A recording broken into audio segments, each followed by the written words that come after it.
Mr. Shapiro, thank you for joining us today. I think it is important that you're here as one of the leading conservative voices in the country. And the country has, in the last couple weeks, talked a lot about and Googled Project 2025. It's one of the most Googled search terms right now. And you're not going to get any censorship from me. So I just wanted to know, from your perspective, I think it would help us understand, on just like a scale of 0 to 100%, how much do you support Project 2025? I think, like President Trump, I haven't looked all that deeply at Project 2025, but it seems that Democrats on this committee, sort of like Peter Pan and Tinkerbell, if they say Project 2025 enough, their presidential candidate becomes alive again. And so, well, let's just talk about pieces of it, and I guess you can tell me if you support it. You probably want less bureaucracy, right? I do. I want less bureaucracy. You want more efficiency? I do. I want more efficiency. You want taxpayer money spent wisely? I do. Congrats on becoming a Republican. Yeah. Yeah.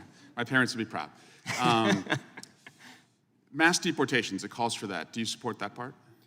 I support the deportation of any illegal immigrant who's in the United States who is not of benefit to the generalized American public. So if they're picking agriculture that puts food on the tables of everyday Americans, they've never committed a crime inside the United States, they didn't come across with documents, should they be deported? If they have not paid taxes and if their draw on the taxpayer benefits are larger than the contribution they are making to the economy, or if they're involved in criminal activity, they should be deported. How do we measure that? The same way that the IRS measures my income every year. It seems like if the IRS can track down every aspect of every receipt that I've ever submitted, and So they can do so for hundreds of millions of other Americans, they can do that for illegal immigrants as well, except for the fact that no one knows how many are in the country thanks to this administration. So you would be cool with creating a system where they could pay those taxes if they wanted to and then stay and work and put food on our table? It depends on how long it would take for them to pay the taxes, and they would also have to go presumably to the back of the line, although I'm not sure why I'm testifying about immigration policy at this point. How about banning the abortion pill? That's part of Project 2025. Do you support that part? I think that that's a state-by-state issue on a personal level. I'm just asking you. Sure, I'm a fully pro-life person, which means that I'm not in favor of the distribution of the abortion pill. Banning same-sex marriage, what about that part?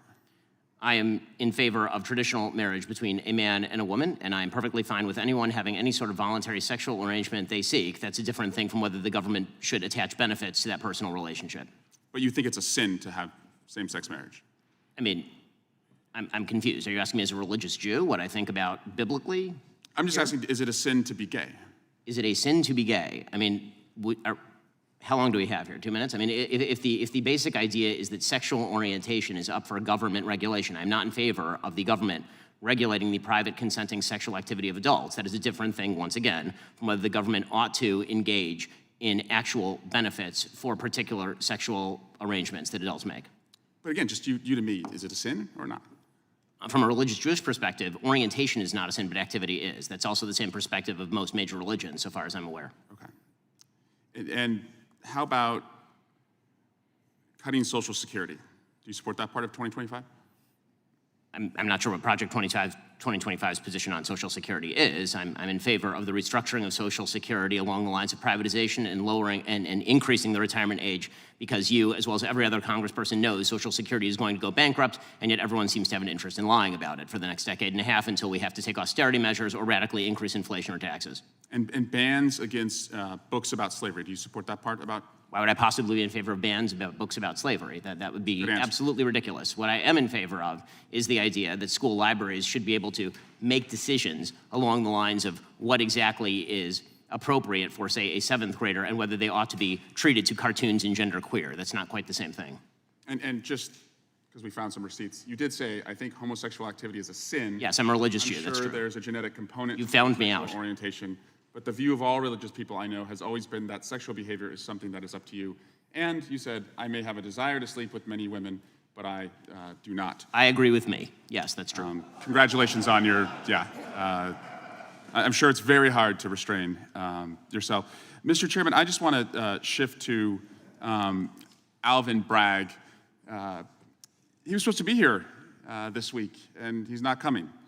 And Hunter Biden was supposed to testify. Now he's not testifying. We were supposed to have votes on articles of impeachment, and we didn't. And again, we're just wondering, you guys write great press releases, but the payoff seems to never come. And so I guess we will keep waiting, and we'll do hearings like this. And finally, Chairman, you cannot yell fire in a crowded theater, and that's a restriction on speech, as you have recognized before, but you can yell theater in a crowded fire, and you all can continue to do that all you want, and we'll just waste the American people's time.